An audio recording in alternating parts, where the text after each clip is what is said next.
warahmatullahi wabarakatuh. Kembali bersama kami Insat di TTD Table Tennis Discussion. Bersama saya Ridwan Yusuf Ahmad dan rekan saya Henry Baskoro. Kita akan kembali menuntas, mengupas, bergosip tentang politik Indonesia. Sebelum kita masuk pada episode kali ini, kami punya berita bahagia buat kawan-kawan semua. Kami dengan bangga menyampaikan bahwa Dewan Pakar kami, Profesor Dwianto Yuliarto, terpilih menjadi top 2% scientist dunia versi Stanford University Amerika Serikat. Kebanggaan buat kami di Insat, Dewan Pakar kami akan menjadi jajaran scientist terbaik di dunia, top 2%. Dan kebanggaan Indonesia. Selamat buat Prof. Dwian, semoga ilmunya bermanfaat untuk pribadi, untuk keluarga, nusa dan bangsa, dan bahkan dunia. Tema kita pagi ini bukan lain adalah tentang sosok capres yang memang sudah mulai muncul kemana-mana. Saya kemarin melihat di TikTok tuh Pak Henry, berita rumahnya yang sederhana, berita kegiatannya juga sudah mulai banyak, gitu kan. Di Kota Bandung udah ada workshop diadakan oleh salah satu partai pendukungnya, kegiatan-kegiatan, dan siapa lagi bahwa kita bicara dengan sosok bernama Anies Rashid Baswedan. Nah, Kang Henry, ini kita cerita nih, ini sebetulnya Anies yang memilih partai, atau memang partai-partai ini bermusyawarah bermufakat kemudian meminta Pak Anies? Iya, jadi sebenarnya bicara Anies Rashid Baswedan ini atau Anies Baswedan ini selalu menarik. Sejak dideklarasikan oleh Nasdem sebagai calon presiden untuk 2024 ini menjadi menarik. Kenapa? Kita review sebentar bahwa dia belum ada koalisi yang bentuk tapi sudah mendeklarasikan baru satu partai kan? Betul. Nah, ini yang menarik, ada dua partai yang digadang-gadang akan jadi satu koalisi dengan Nasdem, yaitu PKS dan Demokrat. Betul. Di mana Demokrat punya calon jagoan juga. AHY. Umumnya AHY. Oh, PKS. PKS. Nah, jadi saya mendapat informasi makin kesini semakin mengkerucut ke mantan gubernur Jawa Barat Ahmad Heriawan. Apa Ahmad Heriawan? Sama-sama kita kenal dekat gitu ya. Jadi satu AHY, satu AHY, dua-duanya. Iya betul. Nah, yang menarik justru Nasdem ingin di luar nama-nama ini. Kenapa? Atau bahasa Nasdem itu di luar yang diusung oleh parpol-parpol yang tergabung di koalisi. Kenapa? Nah, karena hitungan Nasdem sebenarnya cukup masuk akal. Karena bicara soal Ahmad Heriawan atau misalnya, ini ceruknya sama. Ceruknya dengan Anies Baswedan sama, yaitu di pesisir Jawa Barat, Barat Jawa. Jadi suara Anies Baswedan ini kan kuat di Jawa Barat, DKI, Banten, kira-kira begitu. Nah, Ahmad Heriawan juga mirip di situ. Sebenarnya kalau dengan Ahmad Heriawan bisa makin bulat tuh harusnya. Tapi apakah ini akan membuahkan kemenangan itu perlu dikalkulasi. Dan apakah itu strategi yang tepat juga? Yes, kemudian yang kedua, tentu juga PKS punya perhitungan kenapa Ahmad Heriawan yang diusung. Karena memang saya lihat kalau memang Ahmad Heriawan ini kotelnya terasa betul di PKS. Pasti, karena udah tokoh lama, gubernur 2 kali dan terbilang bagus ketika memimpin sekali. Jadi saya pikir ini juga pertimbangan yang sulit baik Nasdem, Anies Baswedan dan PKS sendiri gitu. Kemudian yang kedua, AHY ini memang salah satu representatif kalau bicara Partai Demokrat zaman Pak SBY itu kan di Jawa Timur selalu ada suara yang kuat mendukung Partai Demokrat, betul, terutama di Pacitan dan sebagainya. Nah, tapi apakah ini juga bisa memberikan suara signifikan pada pasangan Anies Baswedan dan AHY pada saat kontestasi? Nah, itu juga kemudian yang dibicarakan oleh pihak Anies Baswedan yang ingin sebenarnya yang penting menang. Gimana caranya menang? Ada perbedaan cara pandang. Yes. Pak Anies pasti pengen jadi cawapres yang dianggap paling bisa bawa kemenangan. Sedangkan partai politik mungkin punya kepentingan yang lain. Iya. Kotel efek atas nama yang diusung. Betul. Nah sekarang begini, Anies Baswedan ingin, saya lihat ada dua tokoh yang ada dibicarakan apa santer gitu ya. Yang satu adalah Jenderal Andika. Saya pikir sebagai ini pasangannya. pasangan. Ini sama-sama pernah diusung oleh Nasdem ya kemarin waktu 3 besar Betul. Capres. Sekarang masih menjabat Panglima TNI. Bulan depan sudah Desember sudah selesai. Nah tapi Anies Andika ini menarik karena pesisir barat Jawa dan Jawa Timur. Jawa Tengah tadi. Ya, Jawa. Jadi saya pikir menarik. Nah, masuk akal alasan dari kubu Anies.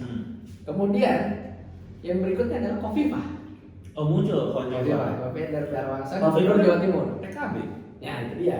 Nah sekarang tentu kemudian ini menarik. Artinya Anies Baswedan ingin memperluas atau meyakinkan kemenangan. Tidak hanya di Tidak Jawa hanya di bagian pesisir barat, Jawa, barat Jawa, tapi juga tengah dan timurnya. tengah dan timurnya. Nah Dan- ini dan biasanya kan banyak kita sering dengar ya, apalagi kemarin kan Pak Luhut bilang ya, kalau bukan Jawa Jangan coba-coba maju. Mungkin ini benar-benar Kode di situ. memberikan kode bahwa memang pertarungan memang selalu di di Pulau Jawa, terutamanya ada di Jawa Tengah, Jawa Timur dan Jogja. Jogja. Ini kalau bisa menguasai suara ini ya, saya Kunci pikir kemenangan di situ. betul.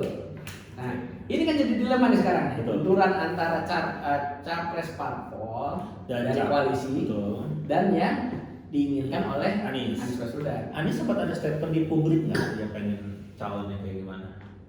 Nah, makanya mereka ini kan bicara kalau statement di publik tentunya dia pertimbangannya ke perhitungan ilmiah ya. Betul. Perhitungan ilmiah. Anies pula kan Saling akademisi. melengkapi karena ini kan pasangan. Betul. Seperti halnya pilkada, Ya, betul. satu jagoan sama satu yang jagoan belum tentu saling nambah. Wilayah. Bisa jadi wilayah Pakai kayak dulu kita di Jawa Barat ada kandidat si ini menguasain Pantura, si ini Yes. menguasain Periangan. atau sama-sama terkenal misalnya. Sama-sama tenang. Sama-sama terkenal belum tentu saling mendukung. dukung. Tapi kan itu tadi, apakah ketika ketemu saling nambah atau enggak? Oke. Nah, saya pikir ini memang perhitungan.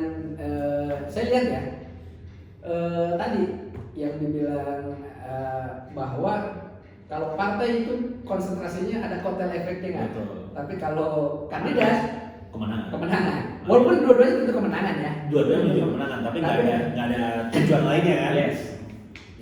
Nah dari 4 nama yang ada ini kan ada 2 dari partai Mas Ahaye, Yes. Pak Ahmad Heriawan, Bu Khofifah, kemudian Jenderal Andika. Ya. Gimana kira-kira baik Nasdem maupun Pak Anies akan membuat formulasi penentuan, skema penentuannya gimana gitu? Yes. Kan ada sisi teknokratik, saintik mengatakan ini elektabilitas, popularitas, kecocokan.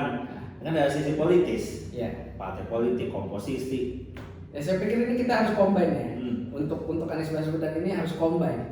Jadi Anies Baswedan harus bisa menyajikan data secara ilmiah dengan siapa dia berpasangan yang paling Banyak dapat. mungkin menang. Karena kan ada pasti akan ada simulasinya. Hmm. Nah ini harus dibicarakan dengan Partai-partai partai berdua. koalisi misalnya. Nah ketika tidak ada titik temu harus ada win-win solution ya. Bagaimana menciptakan kotel efek dengan jika calonnya bukan dari partai? Karena sebenarnya gini, ini bicara kotel efek juga debatable ya. Misalnya AHY dapat kotel efeknya, PKS enggak? PKS diambil, PKS dapat kotel efek. Jadi Itu rame juga, karena bukan 2 partai, karena ada 3 partai. Ada 3 partai. Bisa 4 nanti. Nah makanya, jadi ini Gimana memanagenya? Nah, ini memanage. Saya pikir untuk Anies Baswedan ini rekomendasi kita apalagi dari Instrat ini, yang pertama adalah harus dia punya simulasi yang yakin betul Terhadap. mana tokoh yang paling optimal untuk bisa memberikan kemenangan Nah, di capres di pilpres nanti. Tadi mungkin poin terakhir kita, partai politik mungkin akan terus berdinamika lah sampai Yes. tahun depan kan. Yes. Tapi gimana relawan Anies Baswedan ini? Ini Nah, saya kira udah mulai banyak nih di Mana sosial ada media. Ada Go Indonesia, apa tadi yang minggu lalu di Gasibut ada jalan sehat. ada juga. Udah pada mulai jalan itu. Banyak. Sekarang saya pikir ini menarik.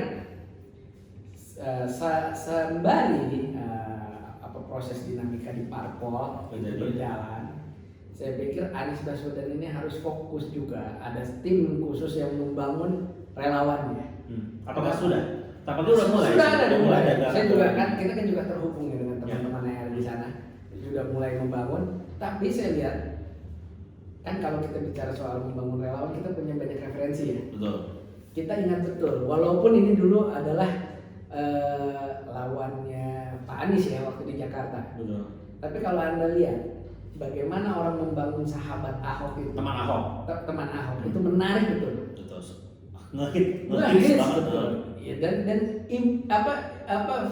Sialnya mantap, dampaknya bagus. dampaknya maksimal. Positif pula waktu itu. Orang yang bekerjanya juga paham betul apa yang harus dibangun, apa yang harus dikerjakan. Nah, saya pikir Anies Baswedan Betul, tidak, betul. tidak perlu lagi apa namanya dalam tanda kutip malu ya. Atau saya pikir bukan Anies Baswedan ya, relawannya, tim pendukungnya ini ya untuk meniru apa yang telah diterapkan oleh teman Ahok itu detail. Nah, saya pikir apalagi beberapa pendukung Pak Anies kan juga ada yang ex teman Ahok ya. Jadi saya pikir ya bisa itu memberikan masukan. Kenapa? Karena Anies Baswedan butuh betul relawan yang benar-benar terstruktur, Se-Indonesia. masif dan bekerja optimal. Kalau yang saya lihat sekarang ini masih cenderung Gerakan pop up. gerakan pop up. Ya. Jadi Kalau- belum terstruktur. Ya, saya pikir perlu ada yang terstruktur dan saya pikir kemampuan untuk timnya Anies Baswedan untuk membangun tim tersebut bisa banget. Gitu. Karena banyak kan, saya pikir kan banyak yang ex pendukung Pak Jokowi atau Ahok yang dulu pernah membantu Pak Ahok dan Pak Jokowi juga ada yang tergabung. Nah, saya pikir itu bisa saling sharing. Dan toh faktanya juga kita lihat mulai banyak pendukung yang dulu tidak mendukung Anies, Yes. ternyata juga mulai melaporkan Anies. Ya, karena memang ini secara personal Anies ini memberikan efek wow. Wow. Pertama yang dideklarasikan. Ya terlepas dari Pak Prabowo sudah duluan. Ya, walaupun saya dengar beberapa hari yang lalu ada yang menyatakan siap juga jadi presiden Pak Ganjar. Oh Pak Ganjar. Kita bahas di episode Wah, selanjutnya. walaupun katanya minggu ini mau dipanggil sama Bu Mega. Berarti kita ngebahas lagi tadi bedanya kalau gitu. Aduh, saya pikir ada. Ya, gitu. Tapi terlepas dari itu kita akan melihat sepak terjang Pak Anies Baswedan. Yes. Beliau telah membuat sebuah jalan yang menurut saya membuat perbincangan dan dinamika baru dalam politik Ya, Indonesia betul. sejak beliau deklarasi. Nah. Partai-partai politik tentu akan terus bekerja, tapi tadi kita di Insat juga melihat relawan juga butuh lebih terstruktur dan sistemik Iya. dan masif untuk bekerja untuk Pak Karena Anies gini ya, Baswedan. eranya Pak Anies ini kan eranya relawan ya. Pak Anies Betul. saya pikir ngerasain itu. Pak Anies juga basisnya kan Kita penggerak ingat ya sosial. waktu itu dulu ada pertemuan antara Ridwan Kamil di kantor sini, kita. di meja ini. Itu antara Pak Anies dengan Pak Ridwan Kamil itu bicara soal relawan. Betul, betul. Terus kemudian pas pilkada DKI itu pas pilkada DKI ya itu juga membangun relawan dengan Sandiaga Uno. Terus kemudian ini saya pikir harus ada kekuatan relawan lagi yang dibangun. Mungkin ya ada sedikit penyesuaian zaman lah modelnya polanya dan sebagainya. Tapi semangatnya Semangatnya menjaga ada. relawan. Baik, begitu Pak Henry dan kawan-kawan semua. Demikian TTD episode kali ini. Masih akan banyak tema-tema kita setelah ini. Terus pantengin TTD Table Tennis Discussion bernama Instan. Saya Yusuf dan Bang Henry mohon pamit. Assalamualaikum warahmatullahi wabarakatuh.